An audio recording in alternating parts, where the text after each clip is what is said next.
We're going to explore today whether Tai Lopez just bursted the entire bubble of private equity. Yes.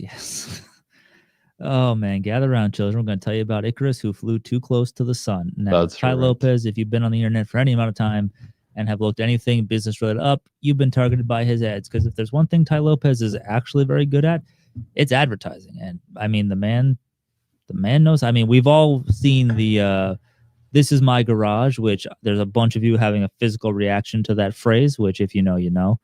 But Mr. Here's my bookshelf, here's my very nice and expensive car, got a little too overconfident with his abilities to, make money and be profitable. So today we're going to dive into what happened to Tai Lopez, king of the course sellers, who jumped into the business space as a, reviver of business, as a little bit of a PE play, and kind of how that all went down. Scoot that towards you a little bit more. Camera change. Yeah, so buckle up. We are diving in. Shared my screen here. Yeah, let's kind of build up to the timeline of events here for anyone who's not familiar with what's kind of going on here. And you might be wondering, maybe you've heard of him before and you're wondering, how does this even relate to private equity? What he was trying to do was a private equity strategy, and where he got investment and he was looking to get returns for investors. We're going to kind of go through and catch up on what happened and give some of our opinions on just the morality of the situation and what this means for private equity. I mean, I feel like if you're watching at home, you may have an idea of where we might land on the morality scale of this. But yeah, let's jump right into it and give a timeline of specifically this endeavor, not the entirety of Tai Lopez. That's another time for another video, and there's plenty already on. Yeah, so 2020 to 2022, they got this group together essentially to go buy a portfolio of distressed brands and raise money to do so. So they wanted to basically buy these brands like Pier 1 Imports, Radio Shack, some others, and businesses and brands that were basically failing. They were going into the negative year after year and just on a path to destruction. And they were going to, I guess, turn these around. They were going to turn them around and be able to give profit to investors. They were promising what I think 20% returns for investors, which is astronomical in the space. I mean, nowadays private equity, you give them $1 million, they're averaging, I think recently, not at the, obviously this is kind of the cooling off, but PE firms now, the biggest ones with the smartest quants, are doing like 10 to 15. Being generous, it's usually about 10 to 12 now, actually, on average, is a return from a very established, long-standing firm. That's right. And in 2023, some of these brands started to kind of fall apart, and they started to have to dissolve things. And the reason we're talking about this now is things have finally kind of caught up to him and everyone who was involved. As of, I guess, September 25th, this year, just a few days ago, the SEC actually filed a complaint for securities fraud and Ponzi-like operations. Yeah, this is huge because, I mean, let's be clear here. These brands had been failing for a long time before he got his hands on them. So this wasn't like he destroyed them. No. Radio Shack had done numerous rebrands. Pier 1 was already struggling, and I believe he did Models. Was that one of the portfolios? I think we're gonna get into that here a little bit. Let's be clear: these brands were already in dire straits when he picked them up, and his play was the old private equity. I'll scoop them up cheap and I'll put them back out. Not really kind of giving it the respect of like understanding how these brands were failing and why. Because we can see pretty clearly why they were, but we'll get into that later. So what is the... Yeah, we'll get into our opinion on the whole thing. What are they saying he did, allegedly? They're alleging kind of 4 different things, it looks like. So misleading investor, so false information about the profitability, cash flow, and business performance across the different brands, Ponzi-like payments. So they had approximately $5.9 million from new investors that came in to pay returns to earlier investors. So when you talk about a Ponzi scheme, they're essentially, it's like this constant wheel of trying to bring in new people to bring in funds so that they can use those funds not to invest in whatever they're talking about, but just to get returns to the people who are sitting there saying, where are my returns? It's robbing Peter to pay Paul. Robbing Peter to pay Paul. Fund commingling. They mixed investor funds across different entities and brands, and they misrepresented this to investors. And personal misappropriation. Apparently, around $16 million in investor funds got used for personal use, like lifestyle expenses and unrelated things to the business. And notably, I think it was alleged that he was doing private jets and things like that on investor funds. I mean, unfortunately, they've had a lot of time to come out and say they have receipts, they have proof, they have internal documents showing all of this, which, I mean, just on the point of the defense of, I didn't know it was bad.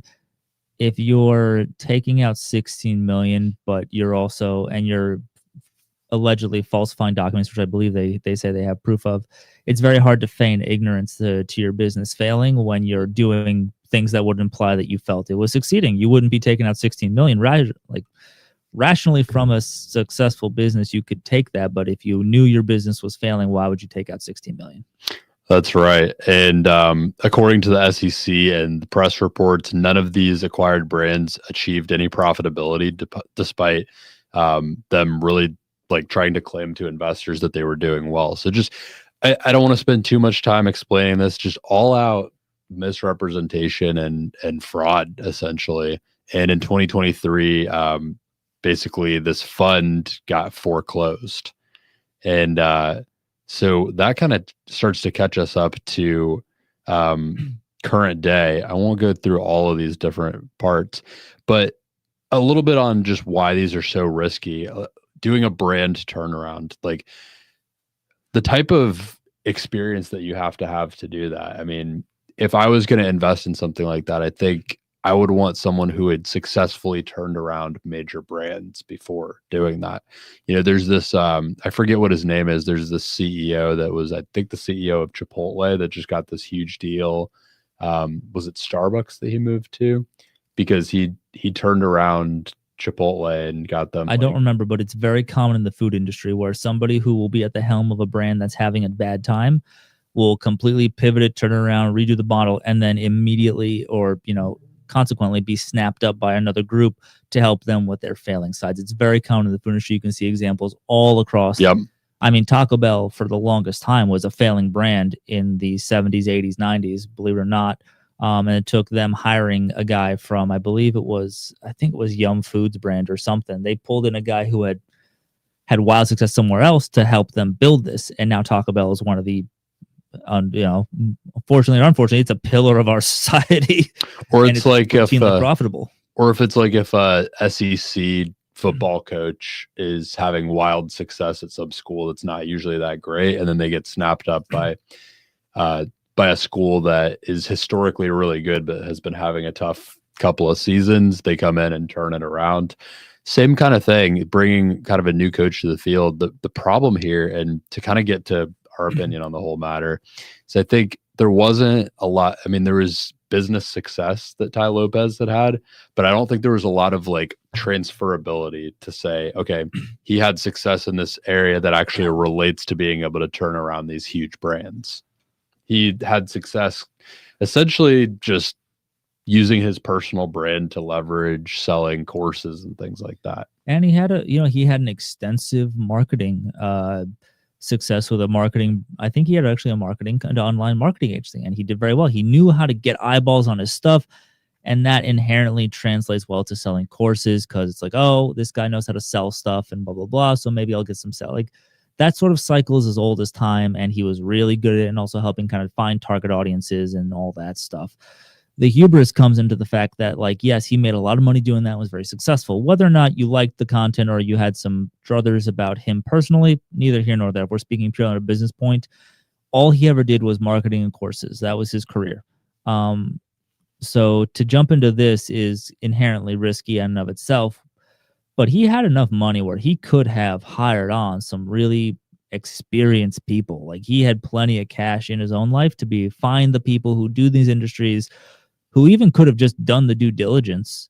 But again, I think it was hubris. I think it was I think there was a bit of chutzpah that he had to his own abilities. But if he had just paid up to have some high end people come in that knew these industries, he probably could actually have partially revived at least one or two of them, and had that been kind of feeding the other ones while he tried to make it work. But who was going to pay for the private jet then, Ryan? That's a good point. Yeah, but how would he pay for his private jet? No. How was he going to get people to come to his mansion parties if he couldn't have a mansion and a private jet? You know, these are all very good points that I, as an investor, would be investing in if I knew. If I knew my money was going to mansion parties, allegedly, I'd be investing. Yeah, 20%. Yeah, this guy can beat the S&P 500. I'm doing this every day of the week.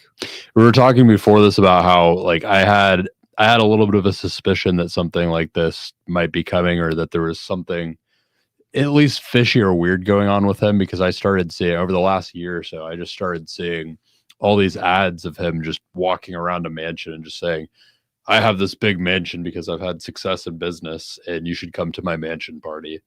And it only costs it only costs a lot because I'm rich and famous and people know me and I'm good at business. That was essentially how I heard the ads, at least. It's a nothing burger. And a nothing burger. Good way of putting it. And I mean, we were kind of talking about this just, you know, over the last year and a half or so, seeing a lot of these. I think it was probably an attempt, to your point, of trying to recoup some of these funds and try to get back in a better position, maybe pay back some investors, but you can only do so much. I think the experiment, as we'll call it, ran itself into the ground fairly quickly. I mean, like you said, during this time, even you noticed, you had said by those areas that he had seemingly had a lot more stuff happening, and he was really promoting a lot of stuff that was independent of it to try and raise more investor capital, which is, again, I think it's to our next point. That's a red flag. If the person who's technically the owner, the CEO of the company, is out spending more time conceivably posting on social media, doing private events for investor events more frequently than he is actually, you know, doing stuff in the business, then that's likely somebody who isn't really invested in the business, and maybe isn't in the sense of like, oh, they have all the people in place. I don't know of a single CEO of a large corporation that does have all the layers in place that isn't involved in their day-to-day business still.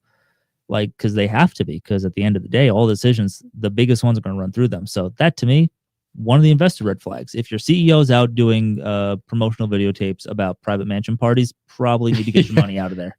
Well, I think the problem was he started doing this after it was already too late and the investors were already screwed, probably to try to recoup it. But I wanted us to talk a little bit about red flags for investors to look at based on this. I think our stance is pretty clear. I think, like, to be clear,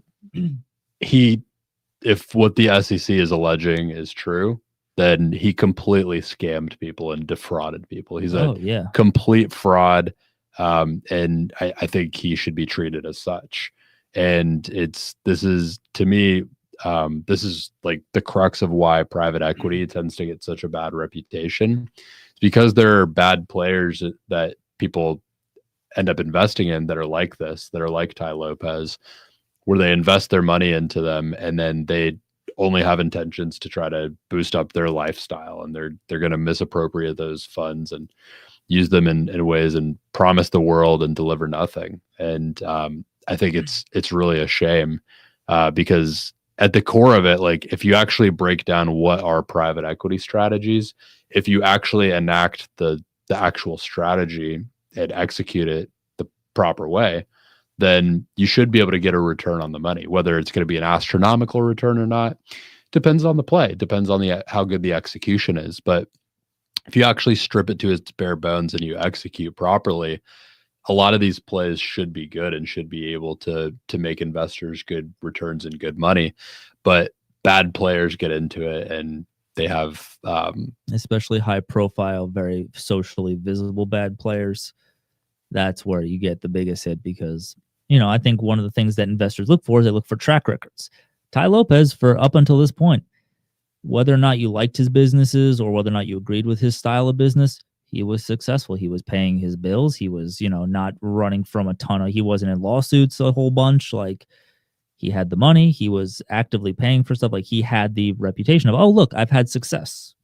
So naturally, investors may have looked at that and then looked at the plan and been like, well, based on his past success, I can reasonably say this guy must be competent at business. And unfortunately, if the way that it was pitched to them was a way that seemed pretty sketchy. And and I think one of the SEC allegations that they alleged that he has was doctoring financial documents and presenting them to investors. So how can you as an investor even make an informed decision if you're getting fake documents? Yeah. And that's where things get tough. But I think there's 5 things here that we put in just as things to look for. And I think, to be clear, if you invest in something, you're always taking on some risk. There's always a certain amount of risk that you are taking on. So you should be very clear about knowing that and doing your due diligence as much as you can, but knowing at the end of the day that you're taking on some risk. But these are some red flags that from this particular story that I think you should look for if you are considering investing in something. First one, grandiose claims without having audited financials. If there's not a third party verifying the financials that you're seeing, then you should be concerned about the validity of them. Especially, I would add to this, especially if the person claiming that these financials are the way they are is not willing to get third party verification. That's where I get really and also shifty. On the third party thing, look into the third party. Does somebody who's involved in the pitch of the business own any? Are they connected to the third party at all? Like, do they have a relative? Are they involved in it? Is it their third party that they hired? Because they're technically not the CEO. I mean, in these situations, that's where the waters get muddy. I looked into a fund recently. I'm not going to name names on this one because there's nothing being filed against them or anything. Mm-hmm. But I looked into a fund recently where they did have a big audit recently, but the chief compliance officer of the company that audited them was also their chief compliance officer. I was like, hold on a second. Is anyone seeing what I see? Yeah, it could be a little bit of conflict there. I mean, if things aren't compliant, he's got 2 positions to think about. I'm not saying that he's getting paid twice for the one answer. Yeah, exactly. So look into things like that. Really just think twice about these types of things and don't get too caught up in the grandiose claims, and don't convince yourself that you're smarter than you think you are either. Because I think a lot of these people that get into these things, and I don't want to demonize anyone that this happened to or make light of it, but I guess I want to like use this platform we have to hopefully reach people and help them not make these same mistakes.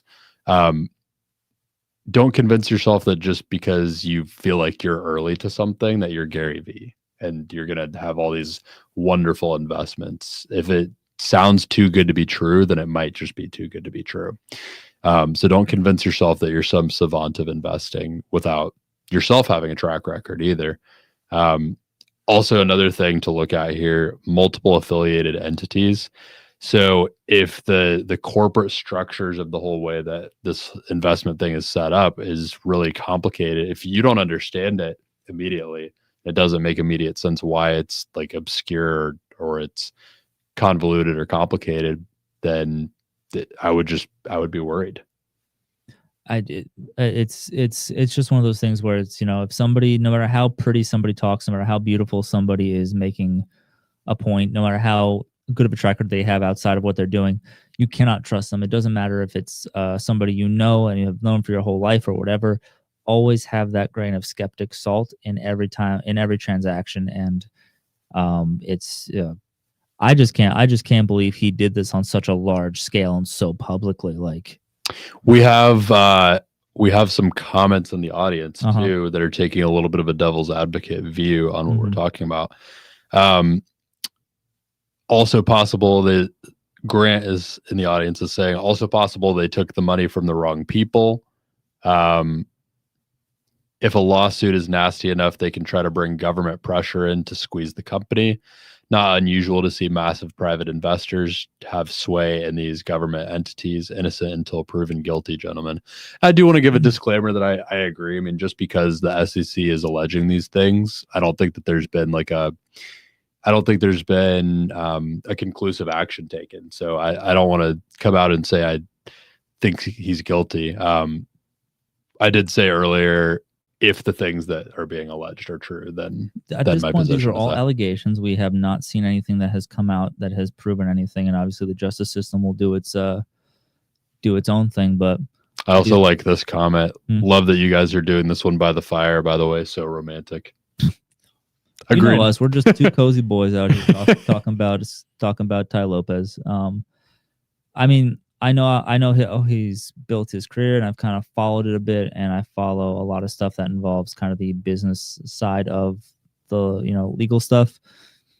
And his name comes up a lot because he really does, he's one of those guys who tends to be pretty big, and he has a lot of attention on him, and he says a lot of crazy stuff. And, half the time it's like, well, that's not actually correct wholly. It's like one of those things. But yeah, he could have just gotten the worst investors who are just, sharks in the water, and they're like, oh, we got this guy, let's just squeeze him for everything he's worth. I do believe that he is more of somebody who tries to do a more of a kind of casting a net type thing, where I remember he did this, if I'm correct. He was very public about this. He wanted to crowdsource essentially this. It was sort of kind of that environment where he was crowdsourcing. So I don't think this was more of like, oh, one or like 4 big players. I think this was, if I'm understanding it correctly, I believe it was a lot of people putting in a lot of accredited investors that he would kind of source to different places and whatnot and hold these calls. So there was no real one big person kind of fronting it, which at that point, yes. But I think in this situation, he had a lot of people who were accredited who did get involved with this. And I think he really sold this. And unfortunately, he couldn't deliver at all. And rather than just admit, hey, this is going under, we're closing it down, we'll just do it, we will try to, what we can. He just kept doubling down and trying to figure it out. And, I think when it comes to the future of what he's going to be doing, whatever it is, this is going to be a massive mark on his record if these things are proven true, because how could you ever invest in a guy who did this? And I love your point there. Grant says here, I halfway believe they had good intentions with the brand. It was a popular play over COVID to buy up these names that were mostly brick and mortar and try to modernize them. He quoted Bed Bath and Beyond as one. I think he's probably right. If any of this is true, these allegations, they probably did have good intentions. I'm making light of certain parts of it and joking. I'm sure they probably did have intentions to try to do what they were talking about. I think this should be a cautionary tale more than anything, is to not make the wrong decisions if you get into a situation like this. And if you are in a situation like this and you things are going downhill, you certainly can't be using personal funds the way that these allegations are saying they were. But I also think it should be a cautionary tale to not bite off more than you can chew, and make more responsible decisions on putting together a play like this. We've looked at so many deals that could probably be a good deal, but we've kind of said to each other, I don't think if we had to go raise money for this, that we would feel responsible putting this together as a deal. Even simpler, we've looked at deals and we've been like, damn, this is really good. We don't reasonably know people who are educated in this industry enough to help us that we could have come on, or that would be in the business with us, that we would feel comfortable operating this thing. And that's the other half of it. Do I think Tai Lopez came into this looking to, fleece some people out of money? No, I think he really thought that he could turn this around. Do I think that things went downhill and he did not stop it when he should have? 100%. I think he just tried to ride it out and hoped it would all go away, when realistically you should have just cut the losses, done the honest thing, and been like, hey, look, we'll figure it out. Because honestly, if he had just done that and gone back to selling courses, he'd be fine. He'd be probably doing just fine. Probably would have been like paid everybody back. And honestly, like, that honesty probably would have gone a long way to, again, if any of this is true, the honesty would have probably gone a long way. He would have probably had some fallout with the investors and they would have been pissed about the loss of money, but he could have come to them and said, hey, I fucked up. I'm sorry. Like, it didn't work out like we thought it would. I just wanted to come and tell you myself. And just be honest with it, he might have been able to go do something else and make a different play and do something a little bit more suited to his background and his experience and still go raise money and have some success with that if he was just honest about it. But now, I mean, if this gets proven true, no one's going to invest in something. Yeah. No one's going to invest in something, in someone or something that has, that's been indicted for fraud. Somebody was talking to me about this the other day, and they were like, "There's two ways this could have gone." They're like, you know, if he did what they said they did and they prove it, you know, if you do that to investors, you're a criminal, you're a fraud, you are getting thrown in jail. If you just fail at business, you just fail the business, but at the very least, you'll be able to salvage it and figure out some way to kind of make things as right as you can, especially with his brand. He could have figured something out and, you know, even through court, just found a settlement if they had taken him to court. But on the left side, on that side, you don't feel as bad as the investors. You're like, dang, they chose a bad horse to bet on. But when it's criminal, you're like, these guys were fooled. Because, you know, if 6 months in people are learning, the question is always how many people wouldn't have invested if he had just come out after that earlier one and been like, oh, it's not good, guys. We gotta pull the plug on this. We're gonna sell what we can, pay you back what we can, and that's all we got. Sorry. So it's a tough one. The integrity of who you deal with is important. Here's one too. Early returns despite losses. Now this one's tough because I'll say I think the investors just got fooled on this one. I mean, if any of what's being alleged is true, then what they're alleging is that there was doctored financial statements. And so they were under the impression that there were returns and that there was actually profit coming in and that what they were doing was working. I mean, if some people were getting their 20%, they'd probably tell other people, I made 20%, which it wasn't actually true. They were just somebody else's investment was paying them and they were bringing more people in. So you can't calculate how much damage was done just by doing that. Yeah. And another one is opaque fund usage. So vague use of the investments. I think this is a big one I want to hone in on. I think if you're investing in something, you should know how the investment is being used. You can't just go off of the old source, trust me, bro. You know, like you can't just say, like, as someone raising money, like you need to be transparent with how the funds are actually going to be used for the business. And I think so many people get into investment opportunities, like, and again, just off the hype of everything, and they forget to ask these crucial questions. It's unfortunately the reality of the situation, and many people dive into stuff, especially if they know somebody, and kind of just set it and forget it. They crockpot it. When, you know, if you're investing in something, you are owed the right to look at the financials. You are owed the right to review the sales every month. You know, you can ask for the documents. You know, it's not unreasonable to be like, hey, just send me a copy at the end of the month when you reconcile.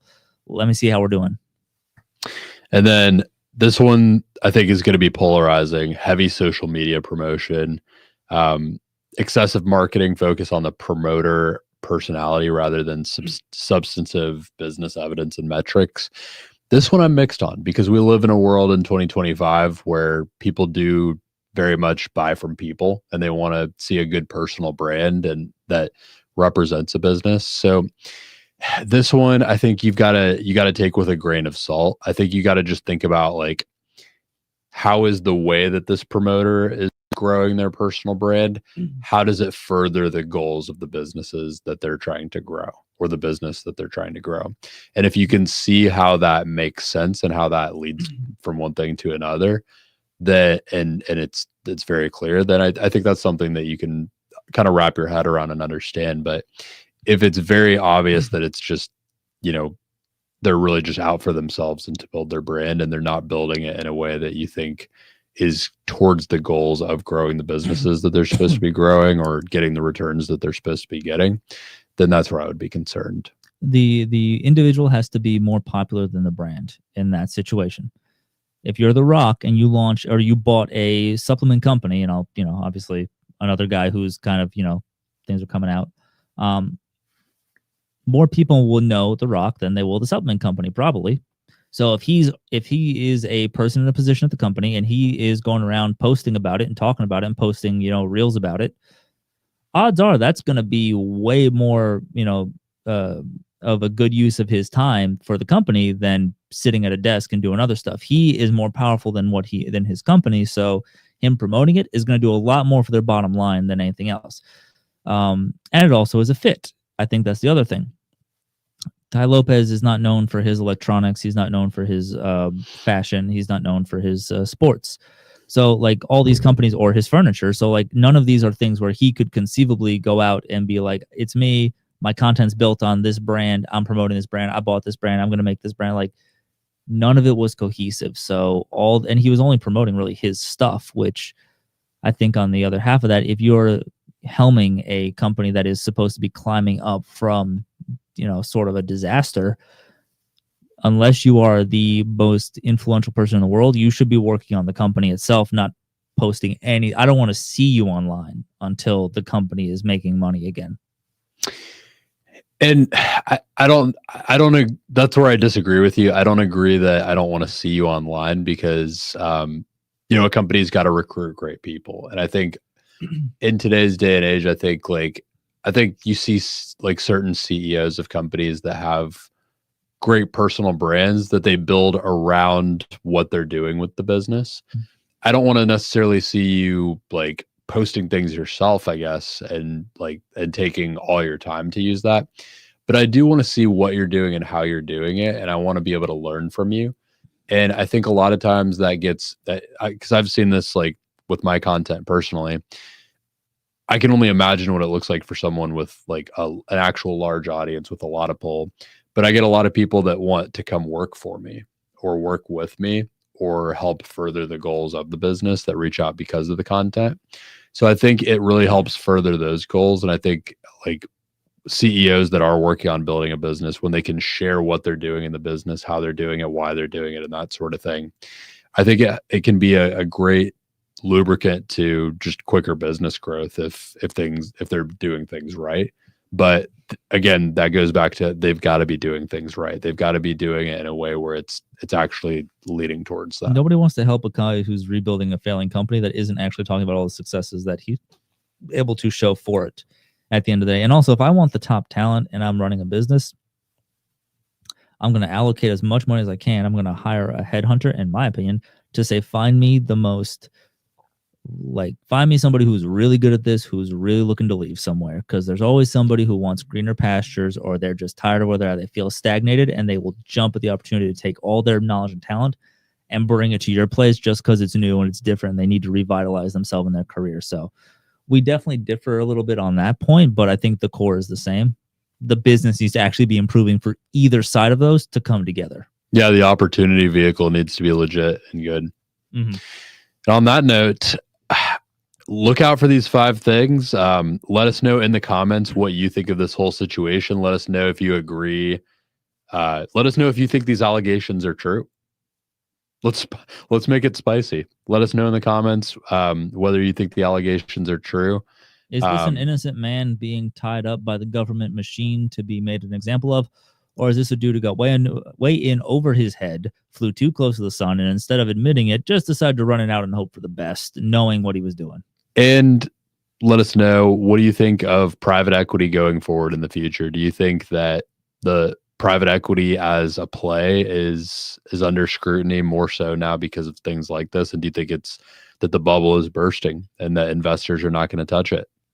Do you think they deserve all the criticism they get, or do you think it's just a lot of people throwing the label on stuff and not understanding what it is? Let us know in the comments. We want to know.